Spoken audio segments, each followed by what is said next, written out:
Hello guys, for today's vlog. At tara, samahan nyo nga pala kami dahil may buyer nga pala kami ng motor. Pupuntahan nga namin yung buyer dahil hanggang sa baba nga lang sila. Ka-L3 kasi sila kaya hindi sila makapasok doon sa amin. At ayun nga, nagkita na nga kami ng buyer ko. At alam nyo ba na ang buyer ko ay taga Batangas pa? Wala na nga kami sinayang na oras at pinacheck na nga namin ang unit. Masasabi ko talaga na hindi siya manghihinayang ditong bilhin to dahil sobrang bago at maalaga talaga yung nakuhaan namin ng unit.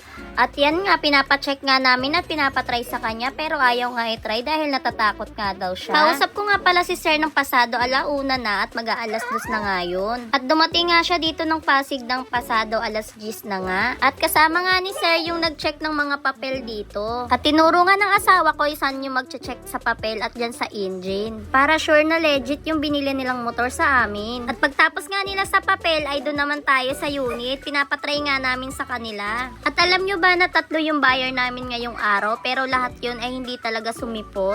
At si sir nga yung nakausap ko na huli at siya talaga yung nakakuha. Kasi yung iba talagang nambabarat pa. At nakakatawa pa nga doon. Makwento ko lang. May nadahawakan kasi akong tae. Sakto, nangulangot ako. Tas yak na amoy ko at nga. Ibig sabihin ng at ay pera. Tama nga. Wow!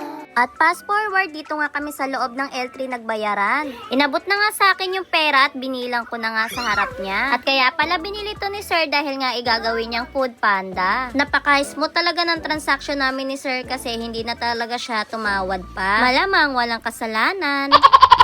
At last nga na pinagawa nila sa akin ay yung ID ko at yung kasulatan na nabili nila sa akin yung unit. Ayan nga, isasakay na nila sa L3 yung motor kaya pinagtulungan na nga nila. Napaka sobrang layo pa ng biyahe nila dahil sa Batangas na Sugbo pa nga sila uuwi. Shout out nga pala kay sir, thank you po sa smooth transaction. Ingat po kayo. Thank you for watching. Bye-bye.